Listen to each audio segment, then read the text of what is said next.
Start చేయండి madam. దివ్యాత్మ స్వరూపులందరికీ ఆత్మ ప్రణామాలండి. బ్రహ్మర్షి పితామహ పత్రిజీ గారికి, స్వర్ణమాల అమ్మకి, విశ్వగురువులకి, మన ఇష్ట దైవాలకి, అనేక మంది మాస్టర్స్ కి అందరికీ కూడా హృదయపూర్వకమైన ధన్యవాదాలు తెలియచేసుకుంటూ ఓం గణానాన్పా గణపతి గుం హవామహే కవిం కవీనామోపమశ్రవస్తమం ज्येष्ठराजं ब्रह्मणां ब्रह्मणस्पत आनः शृण्वन्नोतिभिः सीदसादनं प्रणो देवी सरस्वती वाजेभिर्वाजिनीवती धीनामभित्रयवतु गणेशाय नमः सरस्वत्यै नमः श्री गुरुभ्यो नमः हरिः ओम शांति शांति शांति। నమస్తే మాస్టర్స్. మాది ఏలూరు. నేను ఏలూరులో గత 15 సంవత్సరాలుగా మెడిటేషన్లోకి వచ్చి నేను మా వారు ఇద్దరము ఒక్కసారి వచ్చాము. అప్పటి నుండి కూడా ఏలూరులో అనేకమైన కార్యక్రమాలు చేయటం జరుగుతూ ఉంది. ప్రతి ఆదివారం శాకాహార ర్యాలీ జరుగుతుంది ఏలూరులో. 2 మెగా ర్యాలీలు జరుగుతాయి, ఆగస్టు 15, అక్టోబర్ 2. ఈ 2నేమో ఏలూరులో మెగా ర్యాలీలు చేసుకోవడం జరుగుతుంది. అలాగే ప్రతి నెల 2వ ఆదివారం మా ఇంట్లో 1 డే మెడిటేషన్ క్లాస్ జరుగుతుందండి. అమావాస్య పౌర్ణమి క్లాసులు జరుగుతాయి. ఏలూరులో మొత్తం ఒక 5 క్లాసుల వరకు జరుగుతున్నాయి నెలకి. అందరూ కూడా చక్కటి సహాయ సహకారాలు అందించుకుంటూ ఒక్కటిగా హ్యాపీగా ఆనందంగా ప్రతిసారి ఇచ్చినటువంటి జ్ఞానంతో ముందుకెళ్తున్నాం మనం అందరము కూడా. Thank you masters.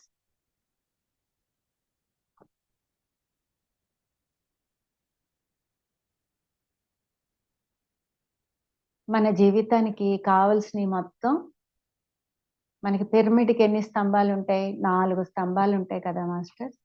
ఆ 4 స్తంభాల మీద మనకి పిరమిడ్ ఎలా అయితే నిలబడుతుందో అలా మన జీవితానికి కావలసినవి 4 మూల సూత్రాలు చెప్పుకున్నాం ఇవాళ. దాని గురించి మాట్లాడుకున్నాం.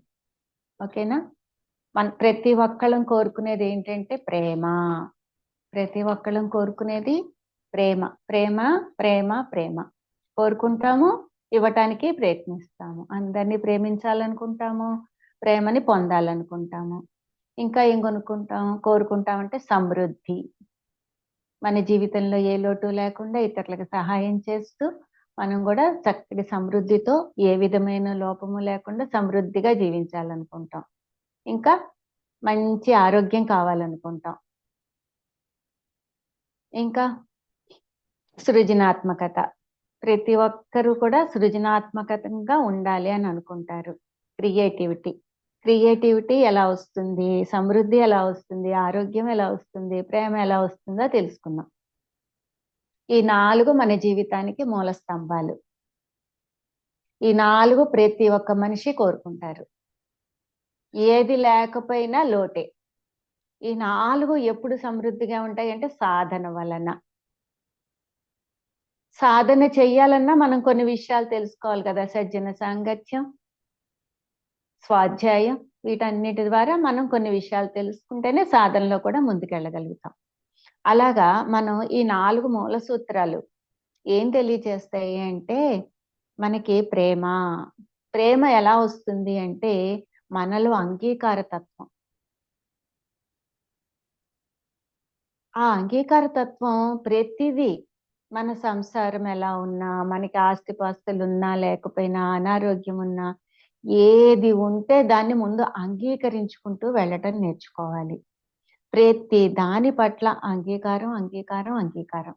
అంగీకారం లేనప్పుడు మనకి ఆ ప్రేమతత్వం అనేది రాదు. జస్ట్ మనకి చిన్న అనారోగ్యం వచ్చింది అనుకోండి, దాన్ని పెద్దది చేసుకుంటూ వెళ్ళిపోతాం అంగీకార తత్వం లేకపోవటం వలన. ఇవాళ ఏదో ఇబ్బంది వస్తుంది మన జీవితంలో, వస్తే దాన్ని పెద్దది చేసేసుకుంటాం. అమ్మో! నాకు ఇట్లా మనీ ప్రాబ్లమ్ వచ్చేసింది. ఎట్లా నేను దాని నుంచి బయటపడగలనా? లేనా? అని రకరకాల సమస్యల్ని సృష్టించేసుకుని, మనలో ఆ ప్రేమ ఆల్రెడీ మనం ప్రేమ స్వరూపులం. దివ్యాత్మ స్వరూపులం. అసలు మనం ఎలా ఉండేవాళ్ళమంటే, ఆ పరమాత్మ దగ్గర ఆనంద విహారం చేసేవాళ్ళమంట. చిన్న చిన్న రేణువులుగా, కాంతి రేణువులుగా, హాయిగా ఆయన దగ్గర ఆనందంగా ఉన్నప్పుడు పరమాత్ముడు మన దగ్గరికొచ్చి, నేను ఎన్నో లోకాలు, ఎన్నో సృష్టించాను. ఈ భూమి ఇట్లా అన్ని ఎన్నో గెలాక్సీలు, ఎన్నో గ్రహాలు అన్నీ సృష్టించాను. ఇలా భూమి అనే గ్రహాన్ని కూడా సృష్టించాను.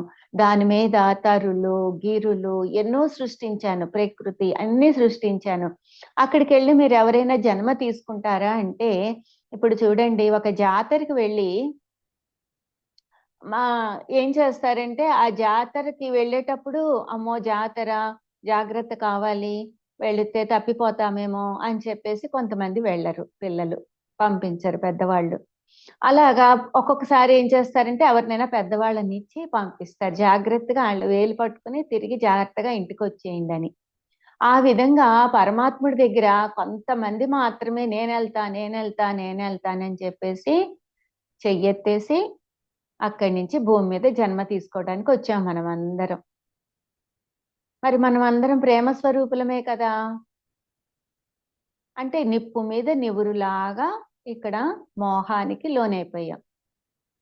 అలా ఆనంద స్వరూపులంగా భూమి మీదకొచ్చిన తర్వాత మనకి సప్త ఋషులను వెనక్కి తీసుకొచ్చే బాధ్యత ఈ ఆత్మ స్వరూపులను అందరినీ జాగ్రత్తగా వెనక్కి తీసుకురండి అని సప్త ఋషులకి అప్పగించారు. అలా ఒక 5, 6 జన్మల వరకు వాళ్ళతో మనం అందరం కనెక్టింగ్‌లో ఉండేవాళ్ళమట. అయితే ఒక 5, 6 జన్మల తర్వాత వాళ్ళ నుంచి మనం విడిపోయాం. ఎట్లా? మనసు కొన్ని ఆలోచనలు మాత్రమే స్వీకరించగలుగుతుంది. ఆ పైన పొరలు పొరలుగా ఏర్పడటం వలన వాళ్ళకి, మనకి కనెక్టింగ్ తొలగిపోయిందనమాట. ఇప్పుడు ఒక 7గురు పెద్దవాళ్ళున్నారు. కానీ పిల్లలు ఎంతమందున్నారు? చాలా మందున్నారు. ఎవరైతే వాళ్ళు వేలు పట్టుకున్నారో వాళ్ళతో కనెక్టింగ్‌లోనే ఉంటున్నారు సప్తఋషులు ఇప్పటికి కూడా.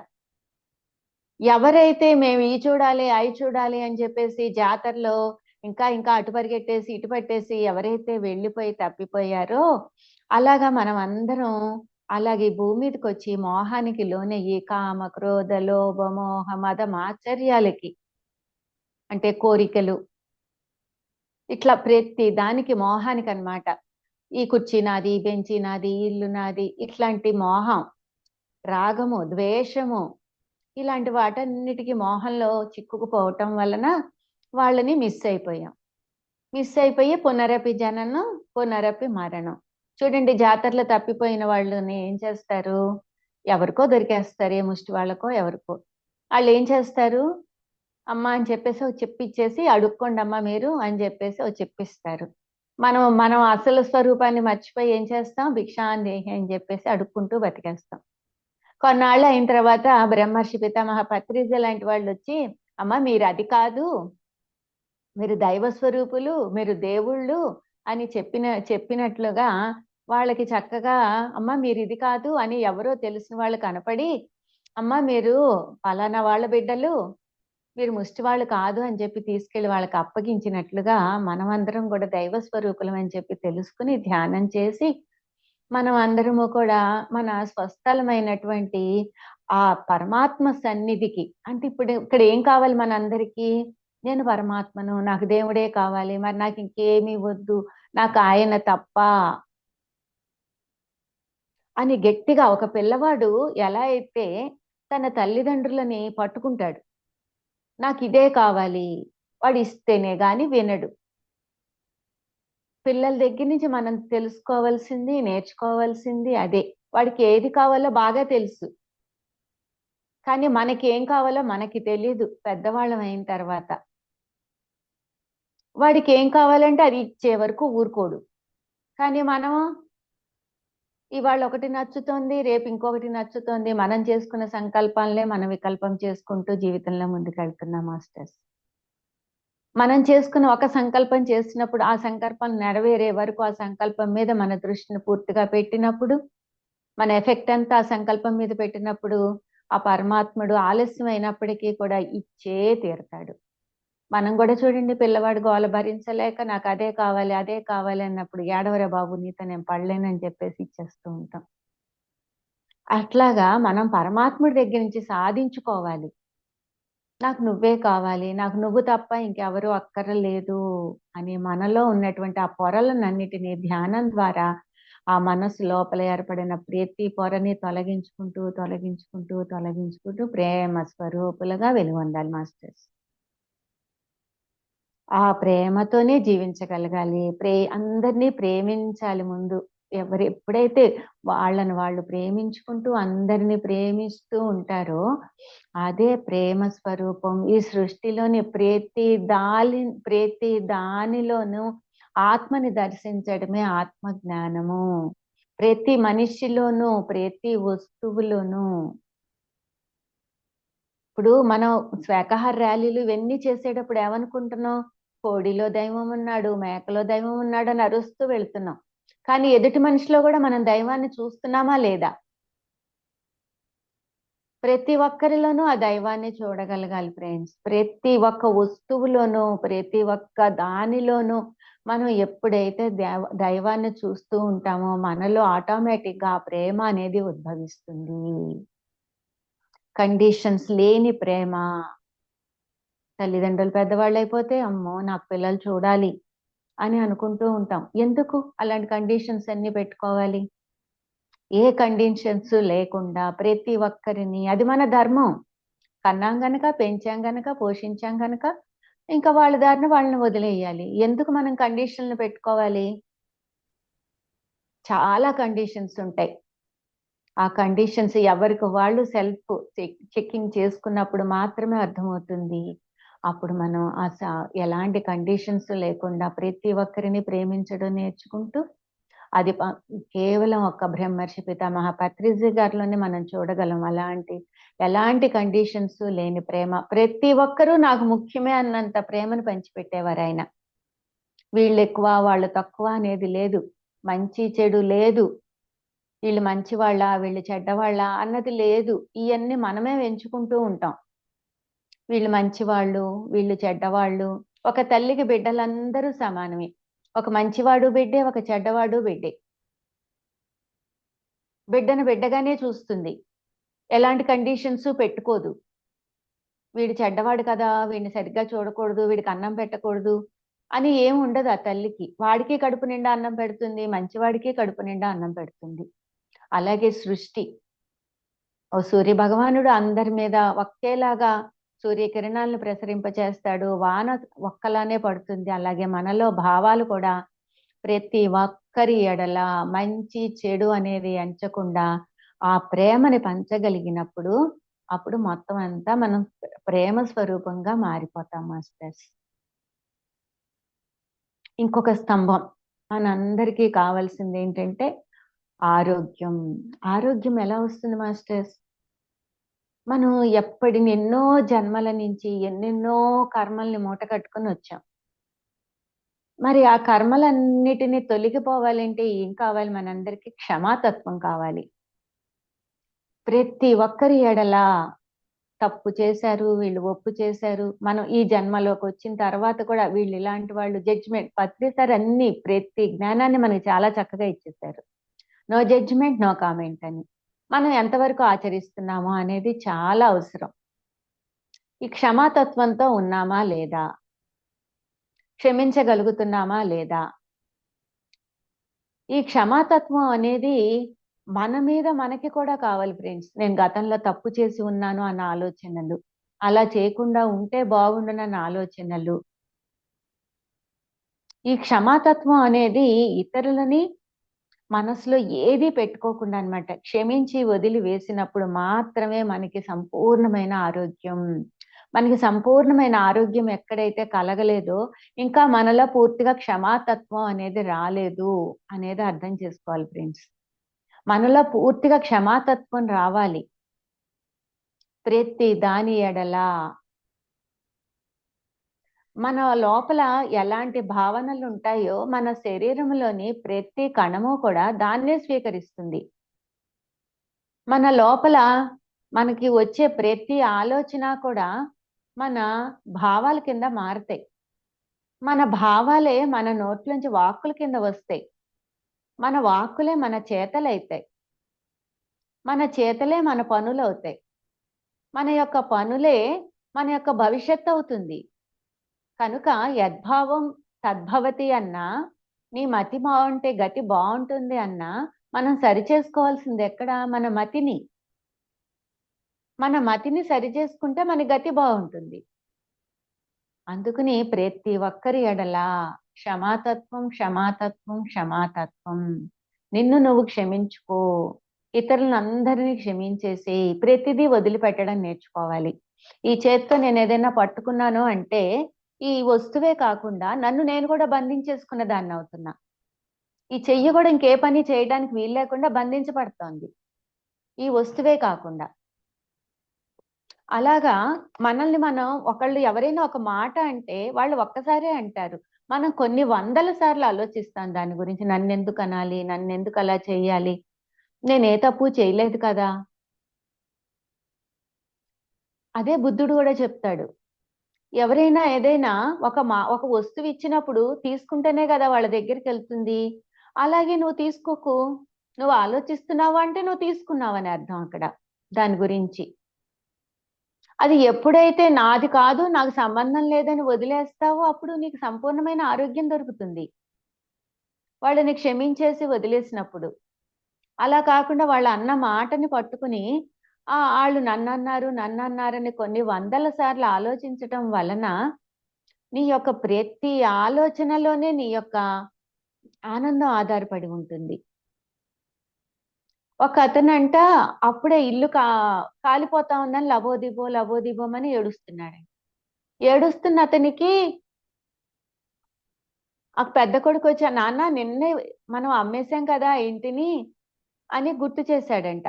మనకి వాళ్ళు అడ్వాన్స్ ఇచ్చారు కదా అని చెప్పేసి పెద్ద కొడుకు వచ్చి గుర్తు చేసేటప్పటికి అతనిలోని దుఃఖం అంతా పోయిందంట.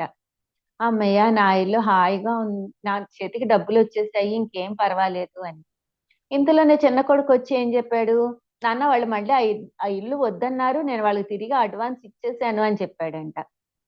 మళ్ళీ లబోదిబోమని ఏడుస్తున్నాడంట. అంటే నీదైతే దుఃఖం వస్తోంది, నీది కాదు అంటే దుఃఖం ఉండట్లా.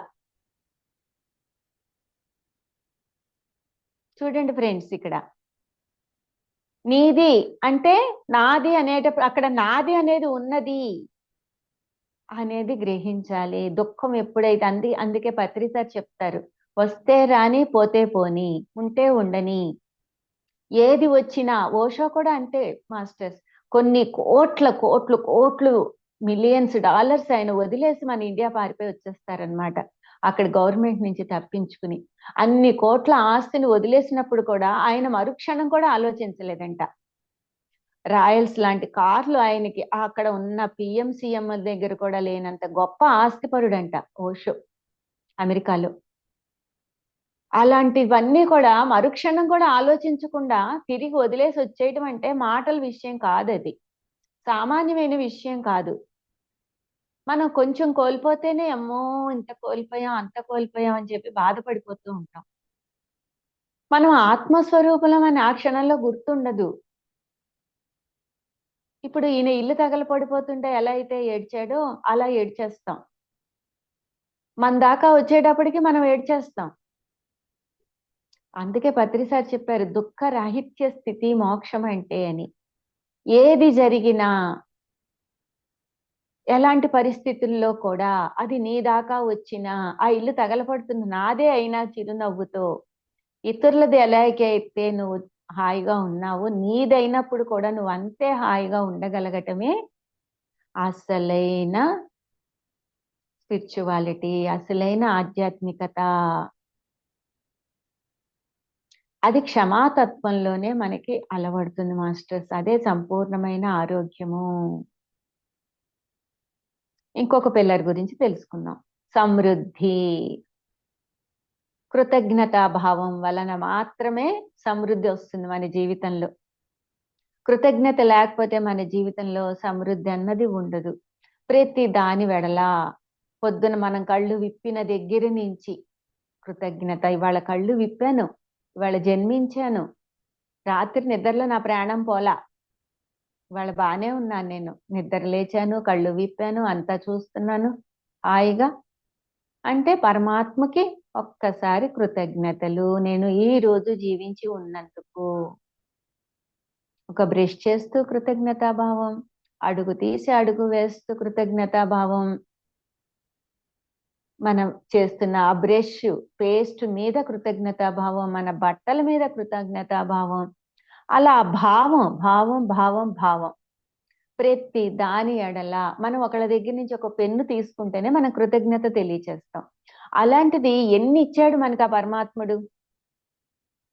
ఒక్కసారి గుర్తు చేసుకోండి ఫ్రెండ్స్. మంచి చక్కటి సంసారాన్ని ఇచ్చాడు, పిల్లల్ని ఇచ్చాడు, ఆస్తిపాస్తులు ఇచ్చాడు. ఈ రోజు ఏమీ లేకుండా భోజనం చేస్తున్నాము అంటే మనం భోజనం చేస్తున్నాము అంటే ఆ అన్నం, బియ్యాన్ని పండించి, కూరలు పండించి, ఆ నూనె గానుగుల నుంచి తీసిన వాళ్ళకి అందరికి ఎన్ని వందల మందికి మనం కృతజ్ఞతలు తెలియచేయాలి. ప్రతి వస్తువు మనకి వాళ్ళ భోజనంలోకి అమర్చిన ప్రతి అన్నదాతకు మనం కృతజ్ఞతలు తెలియచేయాల్సి ఉంటుంది.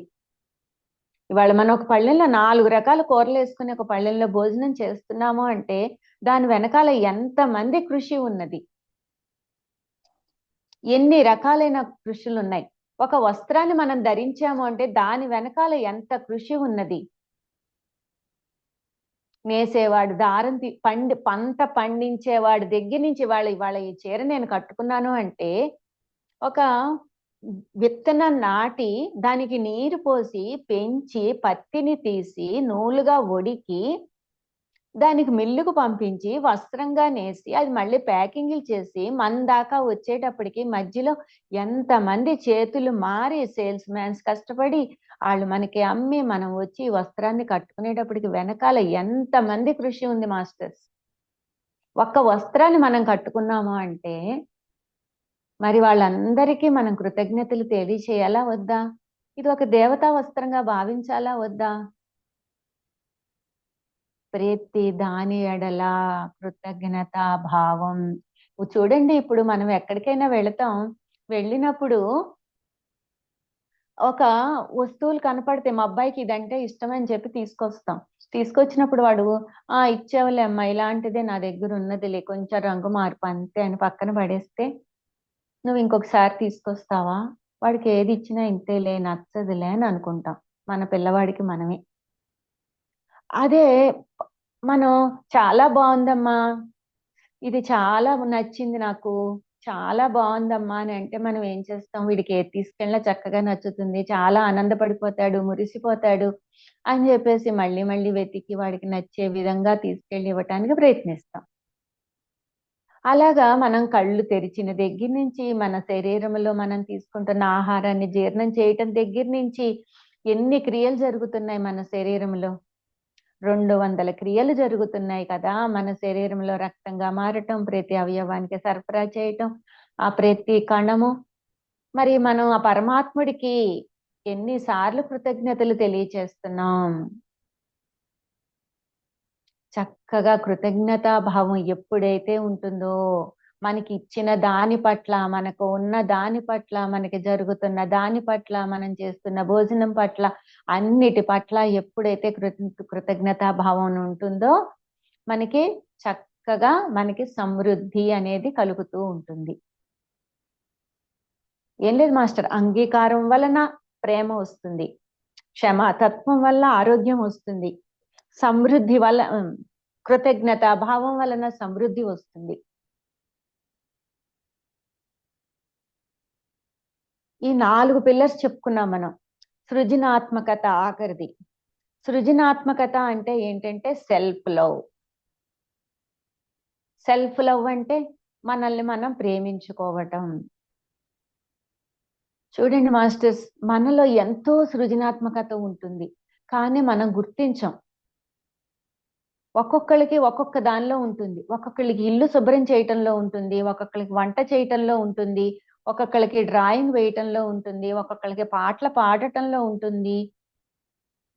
ఇవన్నీ మనం ఏం చేస్తామంటే కొన్ని విషయాల్ని చాలా చిన్నవిగా చూస్తాం. కొంతమందికి ఇల్లు శుభ్రం చేయటంలో చాలా శ్రద్ధ ఉంటుంది. కొంతమంది వంట చేయటంలో చాలా శ్రద్ధ ఉంటుంది. అవేమి చిన్న విషయాలు కాదు. అలానే అహంకారపూరితంగానూ ఉండకూడదు. నాలో కూడా ఉన్నది. నాకు కూడా కొంచెం తెలుసు. నేను కూడా ఆత్మస్వరూపాన్నే అని ఎవరికి వాళ్ళు ఇప్పుడు చూడండి ప్రతి ఒక్కరిలో ఆత్మన్యూన్యత భావన ఉంటుంది. నాకు ఇంగ్లీషు రాదు అని ఒకళ్ళకి, నేను పొట్టిగా ఉన్నాను అని ఒకళ్ళకి, నేను నల్లగా ఉన్నానని ఒకళ్ళకి, ఒక్కొక్కళ్ళకి ఒక్కొక్కటి, నాకు జుట్టు సరిగ్గా లేదు కొంచెమే ఉందని ఒకళ్ళకి. ఇట్లా ప్రతి దాని ఎడల ఏదో ఒక రకంగా మనల్ని మనం పూర్తిగా ప్రేమించుకుంటూ, మనల్ని మనం పూర్తిగా ఇష్టపడుతూ ఎప్పుడైతే సెల్ఫ్ లవ్ కలిగి ఉంటామో అప్పుడు మనలో ఉన్నటువంటి సృజనాత్మకత పెరుగుతుంది. చూడండి, ఒక వంకాయ కూర చెయ్యాలి అంటే ఎన్ని రకాలుగైనా చేసుకోవచ్చు కదా. టమాటా వేసి చెయ్యొచ్చు, మామిడికాయ వేసి చెయ్యొచ్చు, అల్లం కారం వేసి చెయ్యొచ్చు, చిక్కుడుకాయ వేసి చెయ్యొచ్చు. ఎన్నో ఎన్నో ఎన్నో రకాలు, నువ్వుపప్పు వేసి చెయ్యొచ్చు. ఎన్నో వెరైటీస్ చెయ్యొచ్చు. అలాగే నాకేదో ఆలోచన వచ్చింది, వంకాయను బంగాళదుంప కలిపి చెయ్యొచ్చు. అలాగే ఇంకోటి ఏదైనా మనకి ఆ సృజనాత్మకతతో మనకే ఒక ఆలోచన వచ్చింది, కొత్తగా క్రియేట్ చేయాలని అనుకున్నాం, వంకాయ పచ్చడి చెయ్యొచ్చు. ఇట్లా ఎన్నో ఎన్నో వెరైటీస్ చేస్తాం మనం. మన ఆడవాళ్ళందరికీ తెలుసు. అలాగే కొత్తగా ఒక ఆలోచన వచ్చింది, వంకాయ కూరతో ఇంకోటి ఏదైనా కలిపి చేస్తే ఎలా ఉంటుంది అని. వచ్చిన వెంటనే మనం ఏం చేసాం, ఆ కూరని తయారు చేసాం. అది సృజనాత్మకతే కదా. కొత్తగా ఒకటి సృష్టించామా లేదా? మనలో కూడా క్రియేటివిటీ ఉన్నదా లేదా? అది చిన్న విషయమే, చిన్న విషయంగా మనం భావిస్తాం. వంకాయ ఊరగాయ పెడతాం, వంకాయ మిరపళ్ళు కలిపి పెడతాం, వంకాయ చింతకాయ కలిపి పెడతాం కదా. వంకాయ ఉసిరికాయ కలిపి పెట్టుకోవచ్చు. ఇలా ఎన్నో చేయొచ్చు మనం. ఇదంతా సృజనాత్మకతే కదా. మనలో ఉన్నదాన్ని మనం గుర్తించట్లా. మనమే గుర్తించినప్పుడు ఇతరులు ఎలా గుర్తిస్తారు? మన మీద మనకి ద్వేషం ఉంటుంది. మనల్ని మనం మనసు ఎప్పుడూ కూడా, మనసు చాలా గొప్పది, మనసు ఉండకూడదు, మనసు వద్దు అనుకుంటారు. అలా కాదు ఫ్రెండ్స్. మనసు మనం చెప్పినట్లు వినగలగాలి. మనసు మీద మనం స్వారీ చేయాలి. మనసు మన మీద స్వారీ చేస్తా ఉంది. అలా కాకుండా మనసు పైన మనం స్వారీ చేద్దాం. మనస్సు మనం చెప్పినట్లు కొన్నాళ్ళు ఆలోచనలు వస్తాయి. మనం ధ్యానంలో కూర్చున్నప్పుడు, లెర్నింగ్ లో మనకి ఆలోచనలు అనేది సహజంగా వస్తాయి. కొంతమంది ఏం చేస్తూ ఉంటారు, నాకు ఆలోచనలు వస్తున్నాయి బాబు, నేను సాధన చేయలేకపోతున్నావు అని చెప్పిన వాళ్ళందరికీ చెప్పండి, మీరందరూ ఆలోచనలు వస్తున్నాయని గ్రహించారు అంటేనే మీరు ఒక మెట్టు ఎక్కినట్లు. ఆ గ్రహణ ఎప్పుడూ ఉండదు మనకి. ధ్యానంలోకి రాకముందు ఉదయం నుంచి రాత్రి దాకా ఏ పని చేస్తున్నా ఆలోచనలో కొట్టుకెళ్ళిపోతూ ఉండేవాళ్ళం. చైన్ లింకు లాగా. ఒక గొలుసు ఎలా ఉంటుందో అలాగే ఇక్కడెక్కడో కుక్క మరిగితే పలానా వాళ్ళ ఇంట్లో కుక్క ఉంది, వాళ్ళకి ఆస్తిపాస్తులు ఇలా ఉన్నాయి, వాళ్ళ అమ్మాయి నాకు ఫ్రెండ్, పలానా అప్పుడు నాకు ఈ వస్తువు ఇచ్చింది, నేను ఆ అమ్మాయికి ఇచ్చాను, కృతజ్ఞతలే. అసలు ఇక్కడ కుక్క మొరగటం ఏంటి, మనం ఎక్కడికో వెళ్ళిపోవటం ఏంటి? ఇలా మనకి సంబంధమే లేని విషయాల గురించి, అవసరం లేని విషయాల గురించి ఉదయం నుంచి రాత్రి దాకా ఎరుక లేకుండా ఆలోచనలో అలా వెళ్ళిపోతూ ఉండేవాళ్ళం. అలాంటి వాళ్ళం మనం మొదటగా కళ్ళు మూసుకుని కూర్చొని శ్వాస మీద ధ్యాస పెట్టినప్పుడు అన్ని ఆలోచనలే వస్తాయి. కానీ నాకు ఆలోచనలు వస్తున్నాయి అన్న గ్రహింపు కలగటం మొదలవుతుంది అక్కడ. అప్పటిదాకా మనకి ఒక గ్రహింపు అనేది లేదు, నాకు ఆలోచనలు వస్తున్నాయి అన్న ఆలోచన కూడా లేకుండా ఒక వరవడిలో వెళ్ళిపోయాం. ధ్యానంలో కూర్చున్నప్పుడు నాకు ఆలోచనలు వస్తున్నాయి అన్న ఎరుక కలిగింది. ఆ ఎరుక వలన ఏం జరుగుతుందంటే ఆలోచనకి మధ్యలో గ్యాప్ పెరగడం మొదలవుతుంది. నెమ్మదిగా శ్వాస మీద, శ్వాసకి మనసుకి ఒక అవినాభావ సంబంధం ఉంటుంది. ఆ గ్యాప్ పెరగటం మొదలయ్యి అది అలా అలా మనం సాధన చేసే కొద్ది ఆలోచనలు వస్తా ఉంటే గమనించండి. అంతే తప్ప నాకు ఆలోచనలు వద్దు అనుకుంటే ఎప్పుడు కూడా ఏ పనైనా పిల్లవాడు వద్దు అంటే అదే చేస్తాడు. ఎందుకు వద్దన్నారు వీళ్ళు అని. అలా మన మనసు కూడా చాలా మొండిగా ఏదైతే వద్దు అంటే ఒక అతనంట గురువు గారి దగ్గరికి వెళ్ళి నాకు పరుసవేది విద్య నేర్పించమని అడిగాడంట. నాకు బంగారం కావాలి, పరుసవేది విద్య నేర్పించమంటే సరే అన్నారంట గురువు గారు. సరే అంటే అక్కడ పరుసవేది ఆ విద్య నేర్పిస్తాను నీకు, కానీ నీకు కోతులు మాత్రం అసలు గుర్తుకు రాకూడదు అన్నారండి. అంటే ఒక మంత్రం చెప్పి ఈ మంత్రాన్ని జపించి నీకు కోతులు మాత్రం అస్సలు గుర్తుకు రాకూడదు అంటే అతను వెళ్ళి సరే గురుగారు కోతుల్నే గుర్తు తెచ్చుకుంటానేంటి, నేను చక్కగా అది జపాన్ని ఇన్నిసార్లు నేను జపిస్తాను, పరశువేదిని నేను తయారు చేసేసుకుంటాను అన్నాడంట. అని వెళ్ళి అతను ఎప్పుడు కూర్చుని ఆ కోతులే గుర్తొస్తున్నాయంట. అతనికి పిచ్చెక్కిపోయిందంట. పొద్దస్మానం కోతులే కోతులే కోతులే కోతులే గుర్తొస్తున్నాయంట. దాంతో మళ్ళీ గురువుగారి దగ్గరికి వెళ్ళి స్వామి నాకు పరుసవేది విద్య వద్దు, ఏమీ వద్దు, నాకు ఆ కోతులే గుర్తుకొస్తున్నాయి, వాటిని మర్చిపోలేకపోతున్నాను అన్నాడంట. అప్పుడు గురువుగారు అన్నారంట, నీకు బంగారం మీద ఆశపోతే కోతులు గుర్తుకు రావటం మానేస్తుంది అని.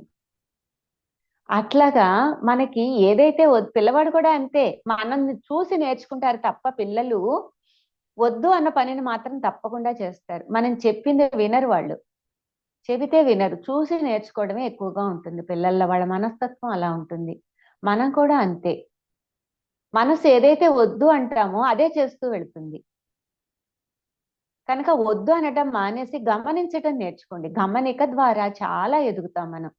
ప్రతి విషయాన్ని గమనిక గమనిక గమనిక. మన ధ్యానంలో కూర్చుంటే మన శరీరాన్ని గమనిద్దాం ఫస్ట్. తర్వాత మనసుని గమనిద్దాం. తర్వాత ఆత్మని గమనిద్దాం. అలా ఒక్కొక్క స్టేజీ దాటుకుంటూ వెళ్ళాలి మాస్టర్స్. గమనిక గమనిక. నాకు వచ్చే ఆలోచనలు గమనిద్దాం. నాకేమొస్తున్నాయి, నాకు అవసరమా?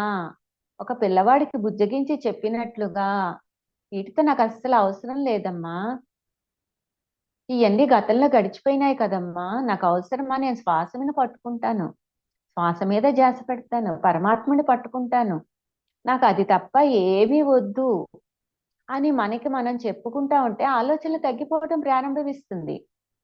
ఆ ఆలోచనకి మధ్యలో గ్యాప్ పెరగటం మొదలుపెట్టి ఒక ఆవిడ చెప్పారు నాకు ఆలోచనలు వస్తున్నట్లే ఉన్నాయి కానీ నా అనారోగ్యాలన్నీ తగ్గిపోయినాయి అని. అంటే ఇక్కడ ఏమైంది, వాళ్ళకే తెలియకుండా 60,000 ఆలోచనలల్లా, రోజుకి 60,000-70,000 ఆలోచనలల్లా 50,000, 30,000, 20,000 ఆలోచనలే రావటం మొదలవుతాయి. కానీ ఆలోచనలు వచ్చినట్టు తెలుస్తూ ఉంటుంది మనకి. కానీ ఆ గ్యాప్ పెరిగి అక్కడ ఆ గ్యాప్ లో కూడా మనం విశ్వశక్తిని తీసుకుంటాం ఎక్కువ. తీసుకోవడం వల్ల మనలో ఉన్న అనారోగ్యాలన్నీ తగ్గిపోవడం ప్రారంభిస్తాయి. ఎప్పుడైతే శ్వాస మీద ధ్యాస పెట్టి కూర్చోవాలి అంతే. అంతకు మించి నీ పని ఇంకేమీ లేదు. కూర్చోవాలి కూర్చోవాలి కూర్చోవాలి అని చెప్తారు పత్రిజీ గారు. అలాగా మన మీద మనకి ఎప్పుడు కూడా మనస్సు మీద మనం స్వారీ చేయగలగాలి. అలా మనసుని మన దారిలోకి తెచ్చుకోవాలి. మన మీద మనకి ద్వేషం అనేది ఉంటుంది. మనకి మెడిటేషన్ లోకి వచ్చాక నాకు ఎవ్వరి మీద ఎలాంటి ద్వేషము లేదు అని అనుకుంటాం. కానీ మన గతంలో అలా ఎందుకు చేసాం, ఇలా చేసాం, ఇవన్నీ ద్వేషపూరితమైన కోణాలు మనకే తెలియకుండా, సెల్ఫ్ చెకింగ్ లేకుండా ఒక్కొక్కరికి ఒక్కొక్క కోణంలో భయం నుంచే మిగతా నెగిటివ్ ఫోర్స్ అంతా వస్తుంది. ఒక్కొక్కరికి ఒక్కొక్కటి అంటే భయం ఉంటుంది. ఒక్కొక్కరికి నీరంటే, ఒక్కొక్కరికి నిప్పంటే, ఒక్కొక్కరికి పైనుంచి చూస్తే, ఒక్కొక్కరికి బల్లంటే, ఒక్కొక్కరికి పామంటే, ఒక్కొక్కరికి ఒక్కొక్క విషయం పత్రిసారి చెప్తారు. ప్రతి మనిషి భయాన్ని తీసుకుని జన్మిస్తారు అని. జన్మించాక భయాన్ని జయించటమే స్పిరిచువాలిటీ. అసలైన స్పిరిచువాలిటీ అంటే ఏంటంటే భయాన్ని జయించటమే. కనుక భయంలో నుంచే మనకి ప్రతిదీ జన్మిస్తుంది. ఏది జన్మించినా కామ క్రోధ లోభ మోహ మద మాత్సర్యాలు అరిషడ్ వర్గాలన్నీ కూడా ఆ స్థాయిని ఎన్ని ఉండాలో అన్ని ఉండకుండా పెరిగిపోవటానికి కారణం ఏంటంటే మూలం భయం. మూల కారణం భయం. కోపం వచ్చిందంటే దానికి మూల కారణం భయం. భయం వలన కోపం వస్తుంది. మనం అనుకున్నది జరగకపోతే భయం వేస్తుంది, కోపం వస్తుంది. సారీ, మనం అనుకున్నది జరగకపోతే కోపం వస్తుంది. ఆ కోపం ఎందుకు వచ్చింది? అలా జరగకపోతే ఏమన్నా అయిపోతుందేమో అన్న భయం ఉంటుంది దాని వెనకాల. మూల కారణం తీసుకుంటే భయం. క్రోధం, క్రోధం అందుకే వస్తుంది. కోరికలు అందుకే కలుగుతాయి. కోరికలన్నిటికీ మూల కారణం భయం. ప్రేమ నశించటం. ఈ ప్రేమ ఎప్పుడూ కూడా పాజిటివ్ ఆలోచనలు తీసుకొస్తుంది. భయం అనేది మనకి నెగటివ్ ఆలోచనలు తీసుకొస్తుంది. అరిషడ్ వర్గాలన్నిటినీ సృష్టిస్తుంది. లోభాన్ని సృష్టిస్తుంది. అమ్మో రేపు లేకపోతే ఎలాగన్న భయం వలన. మోహాన్ని సృష్టిస్తుంది భయం. అమ్మో వీళ్ళెవ్వరు ఇంట్లో లేకపోతే అలాగ నేను ఒక్కదాన్నే ఉంటే నాకు భయం. అందరి మధ్యలో ఉండాలి. ఇవాళ రాత్రి నేను ఒక్కదాన్ని పడుకోగలనా? అడవిలోకి ఒక్కదాన్ని వెళ్ళగలనా? భయం. ఎందుకు భయం?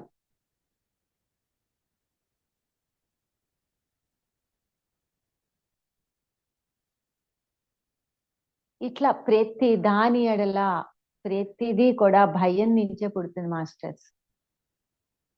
అందుకని భయాన్ని జయించాలి ప్రతి ఒక్కరూ కూడా.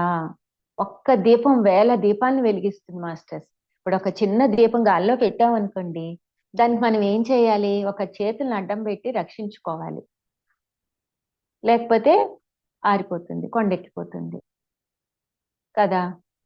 మరి మనం చేతులను అడ్డు పెట్టడం అంటే స్పిరిచువాలిటీలో మనం ధ్యానం చేస్తున్నాం. ధ్యానం చేసి మళ్ళీ బయటకు వచ్చేసాక ఇష్టం వచ్చినట్టు మాట్లాడటం, ఇష్టం వచ్చినట్లు ఆలోచనలు చేయడం, బయట ప్రపంచంలోకి వెళ్ళేటప్పటికి వాళ్ళు అలా ఉన్నారు, వీళ్ళు ఇలా ఉన్నారు అని ఆలోచించటం, మాట్లాడటం ద్వారా మనం కొండకి చిల్లు పెట్టుకున్నట్లే.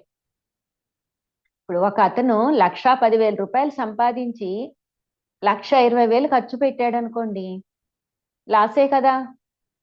అదే 10,000 సంపాదించి 8,000 ఖర్చు పెట్టాడు అనుకోండి, 2,000 మిగిలే కదా. అలా మనం ధ్యానం ఎంత చేసామో, ఎన్ని గంటలు చేసామో అనేది ముఖ్యం కాదు. చేసిన తర్వాత దాన్ని ఎంత పొదుపుగా వాడుకుంటున్నాం, ఎంత మౌనంతో ఉంటున్నాం, ఎంత అవసరమైనప్పుడే మాట్లాడుతున్నాం, ఎంత అవసరమైనప్పుడే ఆలోచిస్తున్నాం అన్నది చాలా ముఖ్యం మాస్టర్స్. నన్ను 10 గంటలు ధ్యానం చేశాను, 12 గంటలు ధ్యానం చేశాను, చేస్తాం. 1 గంట ధ్యానం, సరి అయిన ధ్యానం, క్వాలిటీ ఆఫ్ ధ్యానం, క్వాలిటీ ఆఫ్ ఆలోచనలు. ఇప్పుడు రేపు ఉదయం నేను పెసరట్టు తినాలి, పత్రిసారే చెప్తారు. ఆలోచన వద్దని ఎప్పుడు పత్రిసారి చెప్పరు. రేపు పెసరట్టు తినాలి అంటే ఇవాళ నేను పెసలు పోసి నానబెట్టుకోవాలనే ఆలోచన కావాలి కదా. ఇవాళ నేను గుడికి వెళ్ళాలని అనుకున్నాను, ఒక సంకల్పం పెట్టుకోవాలి కదా. లేకపోతే ఎక్కడికైనా వెళ్తాను నేను వీధిలోకి వెళ్ళి. నేను సుష్మా గారి ఇంటికి వెళ్ళాలని అనుకుంటేనే కదా వెళ్తాను, లేకపోతే ఎలా వెళ్తాను, ఎలా చేరుతాను వాళ్ళ ఇంటికి? అనుకుంటేనే కదా. ఒక సంకల్పమే కదా అది. అలా మన జీవితంలో ఒక ఆలోచన కావాలి మాస్టర్స్. ఆలోచన అనేది చాలా గొప్పది. అది క్వాలిటీ ఆఫ్ ఆలోచనలు కావాలి. ఎంత అవసరమో అంతే ఆలోచించాలి.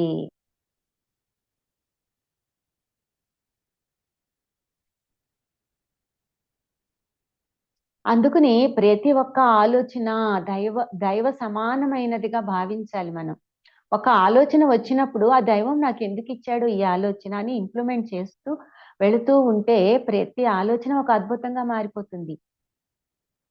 సమయానికి ఆ దైవం నిజంగానే మన మన పక్కన ఇద్దరు మాస్టర్స్ ఉంటారు. వాళ్ళు ఎప్పుడు మనకి గుర్తు చేస్తూనే ఉంటారు. ఇందాక మనం ఎక్కడ ఆగామంటే దీపం దగ్గర ఆగాం కదా. ఆ దీపానికి చెయ్యి అడ్డం పెట్టుకుని దానిని మనం భౌతికమైన ప్రపంచంలోకి వెళ్ళినప్పుడు ఆ దీపానికి ఎలా అయితే మనం చెయ్యి అడ్డం పెట్టుకుంటామో మనల్ని మనం అలా ప్రొటెక్ట్ చేసుకోవాలి.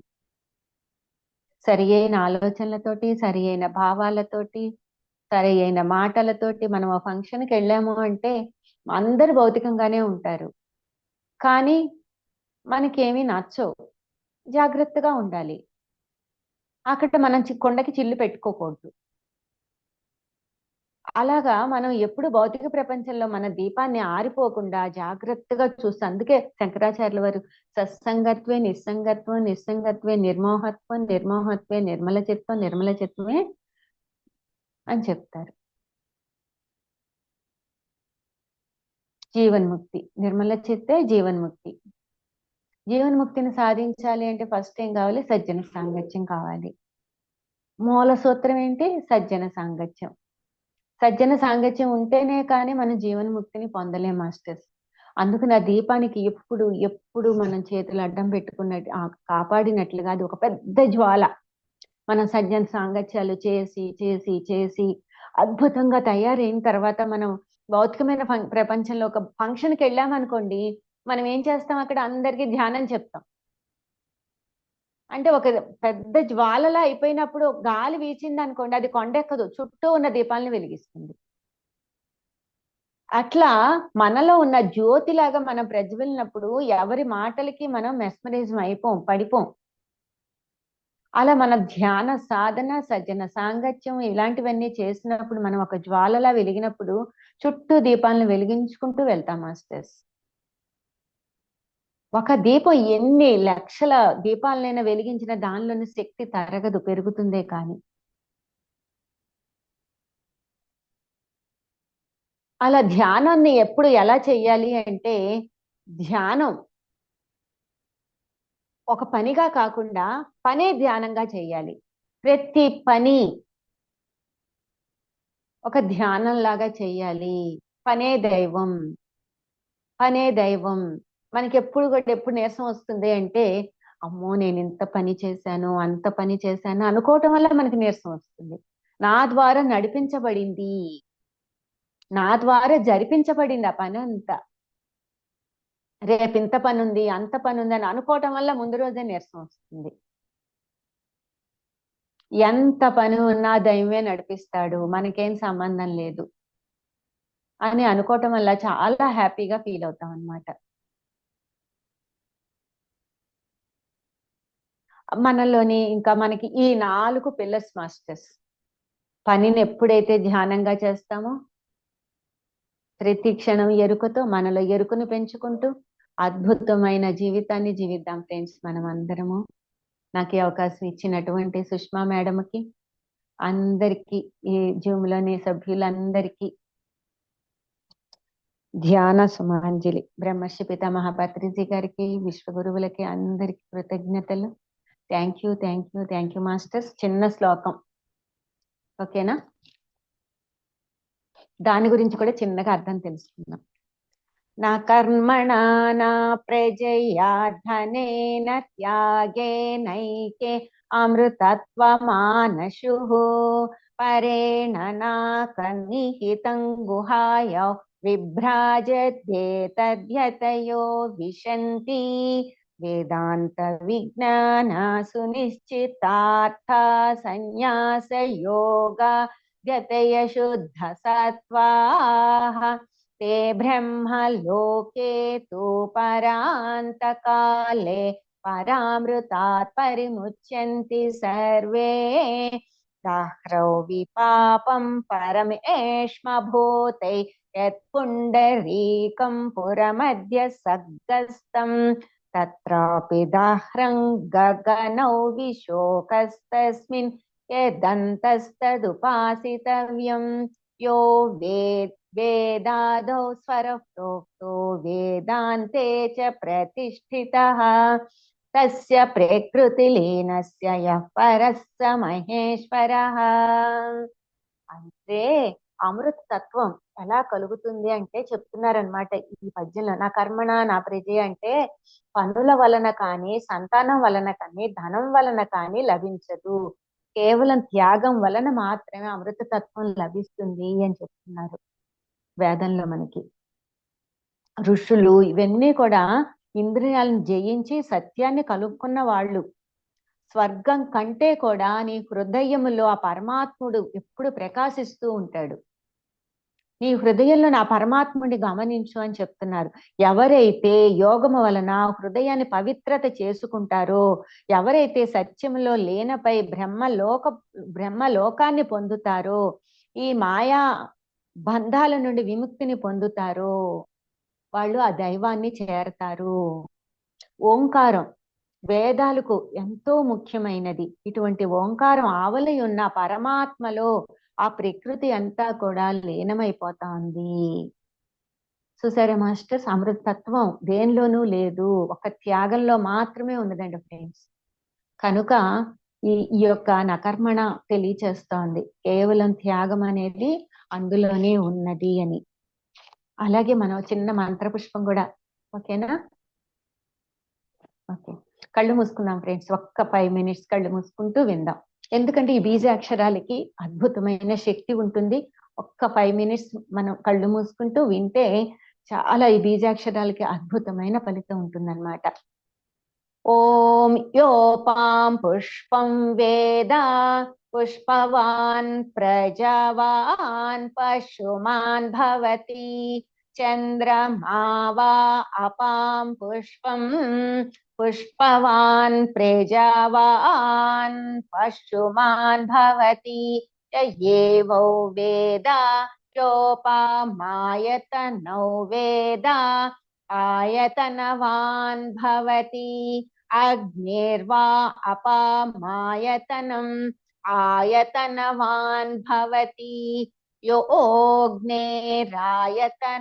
వేద ఆయతనవాన్ భవతి ఆపో వా అగ్నేరాయతనం ఆయతనవాన్ భవతి ఏవో వేద యోపామాయతనౌ వేద ఆయతనవాన్ భవతి వాయుర్వా అపామాయతనం ఆయతనవాన్ భవతి యో వాయోరాయతనౌ వేద ఆయతనవాన్ భవతి ఆపో వై వాయోరాయతనం ఆయతనవాన్ భవతి ఏవో వేద యోపామాయతనౌ వేద ఆయతనవాన్ భవతి అసో వై తపన్నపామాయతనం ఆయతనవాన్ భవతి యో ముష్య తపత ఆయతనౌ వేద ఆయతనవాన్ భవతి ఆపో వా అముష్య తపత ఆయతనం ఆయతనవాన్ భవతి ఏవో వేద యోపామాయతనౌ వేద ఆయతనవాన్ భవతి చంద్రమా వా అపామాయతనం ఆయతనవాన్ భవతి యచ్చంద్రమస ఆయతనౌ వేద ఆయతనవాన్ భవతి ఆపో వై చంద్రమస ఆయతనం ఆయతనవాన్ భవతి ఏవో వేద యోపామాయతనౌ వేద ఆయతనవాన్ భవతి నక్షత్రాణి వా అపామాయతనం ఆయతనవాన్ భవతి యో నక్షత్రాణామాయతనౌ వేద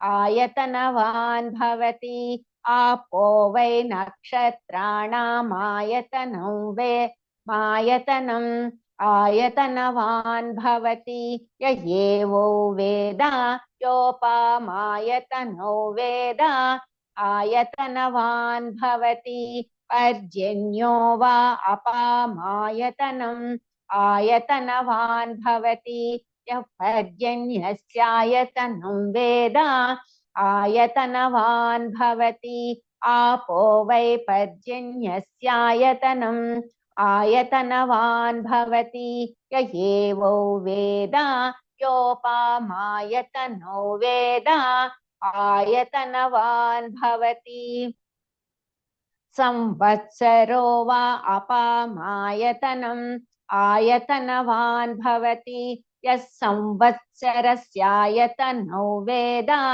ఆయతనవాన్ భవతి ఆపో వై సంవత్సరస్యాయతనం ఆయతనవాన్ భవతి ఏవో వేద